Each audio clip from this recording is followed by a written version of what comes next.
Right welcome back to Big TV digital exclusive. యుఎస్ఏలో చదువుకున్న భారతీయ విద్యార్థులందరికీ పెద్ద షాక్ అనే చెప్పుకోవచ్చు.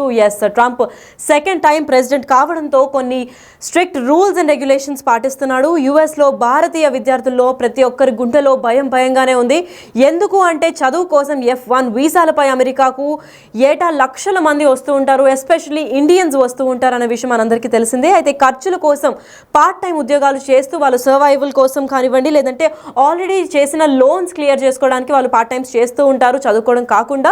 అయితే F1 వీసాపై ఉన్న స్టూడెంట్స్ క్యాంపస్ బయట ఉద్యోగాలు చేయడం నిబంధనలకు విరుద్ధంగా భావిస్తున్నారు అక్కడ ప్రభుత్వం. సో ఇది కంపల్సరీగా ఒక ఇల్లీగల్ యాక్టివిటీగా భావిస్తున్నారు. కాబట్టి స్టూడెంట్స్ అందరికీ ఎవరైతే వర్క్ చేసుకోవాలంటున్నారో వీక్లీ 20 hours మాత్రమే పర్మిట్ చేస్తాము, అది కూడా క్యాంపస్లో నుంచే ఏమైనా వర్క్ చేసుకోండి అని చెప్తున్నారు. అయితే అక్కడ ఒకవేళ ఇలా వర్క్ చేస్తే ఇండియన్ స్టూడెంట్స్కి మాత్రం ఆ డబ్బులు ఎక్కడా సరిపోవనే వార్తలు అయితే వెలువెత్తుతున్నాయి. అయితే ఇదే నేపథ్యంలో క్యాంపస్లో వారానికి 20 గంటలు మాత్రమే పని చేసుకునే అవకాశం ఇస్తారు అని చెప్తున్నారు. కానీ ఆ డబ్బులు సరిపోవని కూడా విద్యార్థులు కంప్లైంట్ ఇస్తున్నారు. అయితే పార్ట్ టైమ్స్ జాబ్స్ బయటకు వెళ్ళి చేస్తున్నారు విద్యార్థులు. ఎక్కువగా మనం చూసుకున్నట్లయితే రెస్టారెంట్స్లో, ఇంకా పెట్రోల్ బంక్స్లో, సూపర్ మార్కెట్స్లో, ఇంకా గ్యాస్ స్టేషన్స్లో పార్ట్ టైమ్స్ జాబ్స్ చేస్తూ ఉంటారు. ఎస్పెషల్లీ ఇండియన్స్, ఇంకా వేరే ఇతర కంట్రీస్ నుంచి వచ్చిన స్టూడెంట్స్ కూడా ఎప్పుడైతే యూఎస్కి వెళ్ళి చదవాలనుకుంటున్నారో అయితే వాళ్ళ డాలర్ కాస్ట్ ఎక్కువ కావడంతో వీళ్ళందరూ కష్టపడి చదువుకొని దాని తర్వాత వాళ్ళ సర్వైవల్కి, లేదంటే వాళ్ళ లగ్జూరియస్కి, లేదంటే ఇంక దేనికన్నా అంటే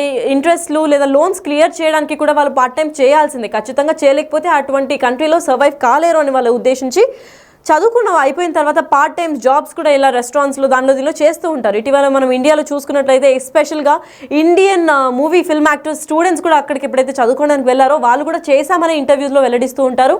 అయితే ఇది అక్కడ ఒక కామన్ యాక్టివిటీ. కాకపోతే ఇప్పుడు ట్రంప్ సెకండ్ టైం ప్రెసిడెంట్ కావడంతో ఈ స్ట్రిక్ట్ రూల్స్ కూడా చేశాడు. అయితే ప్రతి ఏటా కూడా F1 వీసాలపై యుఎస్కు వెళ్తున్న వారిలో భారత విద్యార్థులే అధిక శాతం ఉంటారు.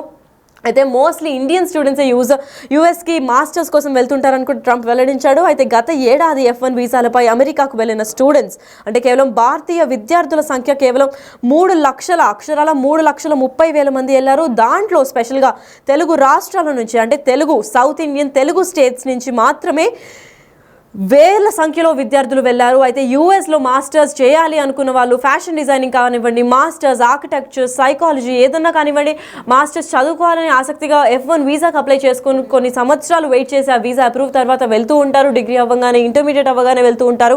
అయితే వీళ్ళందరూ కూడా పార్ట్ టైం జాబ్స్ చేయాల్సిన పరిస్థితి అక్కడ ఏర్పడింది.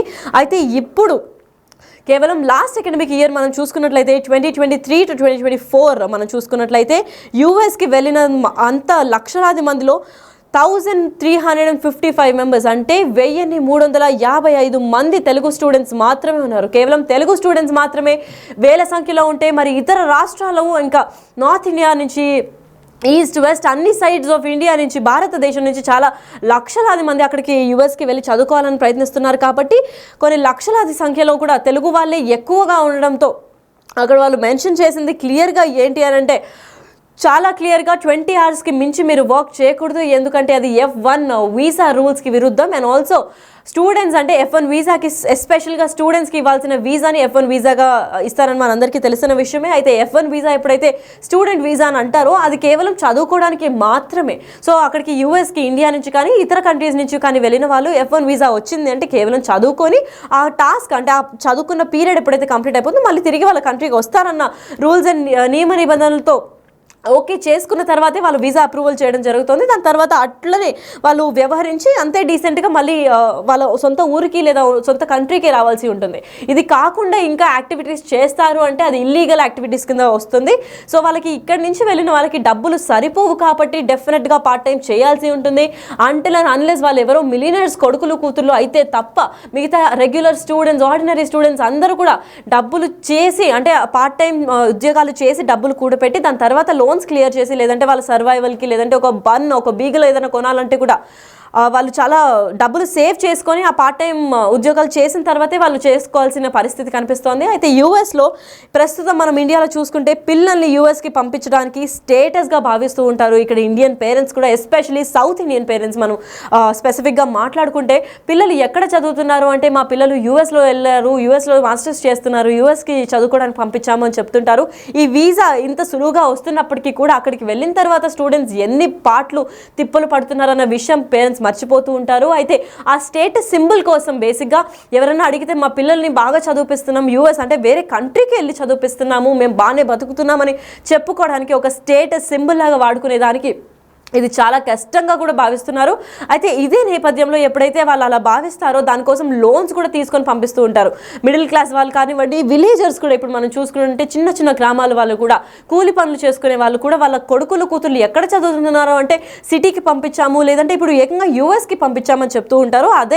అదే పరంగా లోన్స్ చేస్తూ ఉంటారు. వాళ్ళ దగ్గర అంత మనీ ఉండకపోయేసరికి వాళ్ళ పిల్లలు బాగా చదువుకొని సెటిల్ అవ్వాలనే నేపథ్యంలో చాలా లోన్స్ కూడా తీసుకొని డెత్స్ చేసి దాని తర్వాత లోన్స్ క్లియర్ చేస్తూ వీళ్ళు పనిచేస్తూ ఉంటారు ఇండియాలో పేరెంట్స్ కూడా. అయితే స్టూడెంట్స్ కూడా అక్కడికి వెళ్ళి ఏమీ అంత ఎంజాయ్ చేయలేరని చెప్పుకోవచ్చు. ఎందుకంటే వాళ్ళకు కూడా అంటే ఇక్కడ చాలా డబ్బులు మనం ఒక 86 రూపీస్ నుంచి 88 రూపీస్ దాకా ఇస్తే వాళ్ళకి ఒక $1తో సమానం అవుతుంది. ఇంచుమించు వాళ్ళకి ఒక రూపాయితో సమానం. రూపాయికి అక్కడ ఏమీ రాదు, లిటరల్గా ఏమీ రాదు. కాబట్టి యూఎస్లో ఇక్కడ నుంచి మనం ఎంత సంపాదించి పంపించినా కానీ అక్కడ తక్కువే. కాబట్టి వాళ్ళు సొంతంగా కూడా అక్కడ పనిచేయడం స్టార్ట్ చేస్తున్నారు. అయితే ప్రతి స్టూడెంట్ కూడా అక్కడ పార్ట్ టైం జాబ్ ఉంటుంది. స్పెషల్గా ఇండియన్స్తో మాట్లాడితే ఇండియన్స్ ఒక్క పార్ట్ టైం జాబ్ కాదండి, 4-5 పార్ట్ టైం జాబ్స్ చేస్తే కానీ అక్కడ సర్వైవ్ కాలేరు. ఎందుకంటే మనకున్న అలవాట్లు, మనకున్న స్టేటస్ సింబల్స్, మనకున్న బేసిక్ నెసెసిటీస్ కూడా అక్కడ చాలా కాస్ట్లీ అని అందరికీ తెలిసిన విషయమే. వాళ్ళ కాలేజ్ ఫీజు కాకుండా వాళ్ళ necessity basic food, clothing, water ఇలాంటివి కూడా వాళ్ళు పే చేయాల్సి వస్తుంది. కాబట్టి వాళ్ళ హౌస్ రెంట్ లేదా హాస్టల్ రెంట్ ఇలాంటివి ఉండే వాటికి కూడా వాళ్ళు చాలా డబ్బులు కష్టపడి దాని తర్వాత సంపాదించుకునే నేపథ్యం కనిపిస్తుంది. అయితే ఇండియన్ పేరెంట్స్ ఎప్పుడైతే అప్పులు తెచ్చి మరి అమెరికాకి చదువులకు పంపిస్తారో ఆ అప్పుల్ని వాటికి వడ్డీలని కట్టలేక తీవ్ర ఇబ్బందులు అంటే పడుతున్నారని మనం ఇప్పటికే తెలుసు. ఎందుకంటే స్టేటస్ సింబల్ కోసం పేరెంట్స్ కూడా పంపించేస్తూ ఉంటారు. మా కూతురు ఇక్కడ చదువుతుంది, మా అబ్బాయి అక్కడ చదువుతున్నాడు అని చెప్పి. కాకపోతే అది పంపించిన తర్వాత పేరెంట్స్ కూడా ఇక్కడ నానా ఇబ్బందులు పడి మొత్తం తంటాలు పడి ఎక్స్ట్రా ఓవర్ టైం చేసి స్టూడెంట్స్ పార్ట్ టైం జాబ్ చేసుకొని లేదంటే double sourcing income business startups చేసి ట్రేడింగ్ చేస్తూ ప్రాఫిట్ లాస్ అన్నీ ఎదుర్కొంటూ ఆ లోన్స్ క్రియేట్ చేసే రన్లో ఉంటారు. అయితే ఈ మ్యారథాన్లో ఎప్పుడైతే పేరెంట్స్ పడిపోతారో అక్కడ స్టూడెంట్స్ హ్యాపీగా ఉన్నారు అని భావిస్తూ ఉంటారు. కాకపోతే ఇప్పుడు ట్రంప్ ప్రెసిడెంట్ అయ్యి 2nd టర్మ్ అవుతుంది కాబట్టి ఈయన స్ట్రిక్ట్ రూల్స్ని అంటే ఉన్న రూల్స్ని ఇంకా కఠినంగా చేశారు. సో ఇప్పుడు ప్రస్తుతం యూఎస్లో ఉన్న స్టూడెంట్స్ అందరికీ భయంగానే ఉంది గుండెల్లో. ఎందుకంటే కేవలం ఇప్పుడు ట్రంప్ చెప్పిన మాటల్లో 20 hours మాత్రమే పర్మిట్ చేస్తానన్నారు. అయితే ఇటీవల మనం చూసుకున్నట్లయితే అక్కడ మనకి యూఎస్లో స్టడీ కల్చర్ కూడా డిఫరెంట్గా ఉంటుంది. వాళ్ళు 8 hours లేదా 9 hours లేదా 12 hours అలా చదువుకోరు. వాళ్ళకి స్లాట్స్ కిందకి కూడా వాళ్ళ క్లాసెస్ జరుగుతూ ఉంటాయి. మోస్ట్లీ మాక్సిమం అంటే 6 hours చదువుతారు. దాని తర్వాత మిగతా డే అంతా వాళ్ళు పార్ట్ టైంకే చేస్తూ ఉంటారు. అక్కడ స్టూడెంట్స్ కూడా వెళ్ళి కొంచెం సేపే చదువుకొని దాని తర్వాత క్యాంపస్ బయటకు వచ్చేసి కాఫీ స్టాల్స్లో లేదంటే పెట్రోల్ బంక్స్లో, రెస్టారెంట్స్లో ఇలా వేరే ప్లేసెస్లో, గ్యాస్ స్టేషన్స్లో ఇలా పార్ట్ టైం జాబ్స్ చేసుకుంటూ ఉంటారు. కేవలం దానికోసమే అంటే పార్ట్ టైం జాబ్ చేసిన తర్వాత డబ్బు వెనకేసి దాని తర్వాత అక్కడ ఉన్న డెబ్ట్స్, లోన్స్ అన్నీ తీర్చుకున్న తర్వాత వాళ్ళ కాలేజ్ ఫీజు, ఎక్స్పెండిచర్, ఇంకా బేసిక్ నెసెసిటీస్ కూడా ఫుడ్, వాటర్ లేదంటే షెల్టర్, క్లోదింగ్ ఇవన్నీ కూడా వాళ్ళకి కావాలంటే వాళ్ళు ఖచ్చితంగా పార్ట్ టైం జాబ్ చేయాల్సిందే. లేదు అంటే ఇండియన్ నుంచి మనం ఎంత డబ్బులు పంపించినా వాళ్ళకి తక్కువగానే ఉంటుంది. ఎందుకంటే వాళ్ళ $, ఈజ్ ఈక్వల్ టు మనకి చాలా డబ్బులు ఇక్కడ. సో ఈక్వల్ కూడా కాస్ట్ చేయలేము. అండ్ ఆల్సో ఫారెన్ ఎక్స్చేంజ్ దీనిలో కూడా చాలా డబ్బులు కట్ అవుతాయి, ట్యాక్స్ పడుతుంది. సో ఎంత డబ్బులు పంపిద్దాం అనుకున్నా కానీ అది ఇంపాసిబుల్ టాస్క్. కాబట్టి అక్కడికి వెళ్ళిన వాళ్ళు అక్కడ మనీయే సంపాదించడం ఈజీ టాస్క్గా భావించి పార్ట్ టైమ్స్ చేస్తూ ఉంటారు అక్కడ ఉన్న విద్యార్థులు కూడా. కాకపోతే ఇప్పుడు ట్రంప్ స్పష్టం చేసిన దాంట్లో F1 వీసా స్పెషల్గా స్టూడెంట్స్కి మాత్రమే ఇస్తారు. F1 వీసా అంటే స్టూడెంట్స్కి కేవలం చదువుకొని ఆ మాస్టర్స్కి లేదంటే పర్టికులర్ కోర్స్ డ్యూరేషన్ వరకు ఇస్తారు. ఆ డ్యూరేషన్ కోర్స్ కంప్లీట్ అయిన తర్వాత మళ్ళీ వాళ్ళ ఓన్ కంట్రీకి వచ్చేసేయాలి అని చెప్పి ఆ వీసా రూల్స్లో కూడా రాసి ఉంటుంది. F1 వీసా కేవలం స్టూడెంట్స్కి మాత్రమే ఇస్తారు. కాబట్టి ఆ F1 వీసాని దుర్వినియోగం చేసుకోకూడదు. స్టూడెంట్స్ కేవలం స్టూడెంట్ వీసా ఇచ్చినప్పుడు చదువుకొని మళ్ళీ రిటర్న్ రావాలి తప్ప వీళ్ళు పార్ట్ టైం జాబ్ చేసి మా ఎకానమీ కూడా దెబ్బతీస్తున్నారు అని చెప్పి పలు వార్తలు వినిపిస్తున్నాయి. అయితే దీంతోనే ఈ స్టాండ్ డొనాల్డ్ ట్రంప్ తీసుకున్నారని కూడా వినిపిస్తుంది. సో ప్రస్తుతం యూఎస్లో ఉన్న మనోళ్ళందరూ కూడా చాలా భయాందోళనకు గురయ్యారు. ఇప్పుడు ఏంటి అని ఆలోచిస్తున్నప్పటికీ 20 hours వీక్లీ మీరు బయటికి వెళ్ళి వర్క్ చేసుకోవచ్చు అని పర్మిషన్ ఇచ్చినప్పటికీ అది 20 hours వాళ్ళు వర్క్ చేసినా కానీ ఏ మూలకి కూడా సరిపోదు. సో అక్కడ ఉన్న వాళ్ళు ఇండియాకి తరలి వస్తారనే అనుకోవచ్చు. ఎందుకంటే అక్కడ ఉన్న స్టూడెంట్స్ కూడా చాలా ఇబ్బందులు ఫేస్ చేస్తున్నారు ఇప్పటికే. అయితే ఇప్పటి నుంచి కూడా ఈ స్ట్రిక్ట్ రూల్స్ అమలు కావడంతో ఇప్పటికీ ఇంకా స్టేటస్ సింబల్ అవంతా పక్కన పెట్టి ప్రాక్టికల్ లైఫ్లో ఆలోచించి ఎక్కడ పంపిస్తే ఎంత ఖర్చు అవుతుంది అని చెప్పి పేరెంట్స్ కూడా ఒకటి రెండు సార్లు మళ్ళీ వెరిఫై చేసి లోన్స్ ఏవి చేయకుండా ఉన్న స్టేటస్లో ఉన్న దాంట్లో ఇండియాలో కూడా బెస్ట్ ఎడ్యుకేషన్ ఉంటుంది. సో దీని గురించి చూసి పంపించకుండా ఉండడం బెటర్. లేదు యూఎస్కి వెళ్ళి చదువుకోవాలి అని అనుకుంటే కూడా చాలా పకడ్బందీగా ప్లాన్ చేసి ఓన్లీ 20 hours అని అంటే చాలా డబ్బులు ఇక్కడి నుంచి ఎర్న్ చేసి దాని తర్వాత పిల్లలకి అంటే స్టూడెంట్స్కి ఎస్పెషల్గా ఏ ఇబ్బందులు లేకుండా పేరెంట్స్ కూడా డబ్బులు ట్రాన్స్ఫర్ చేసే నేపథ్యం వెతుక్కుంటూ ఉండాలి. అయితే ఇప్పుడు కొత్త రూల్స్ వల్ల అక్కడ ఇండియన్స్ కూడా చాలా భయాందోళనకు గురవుతున్నారు.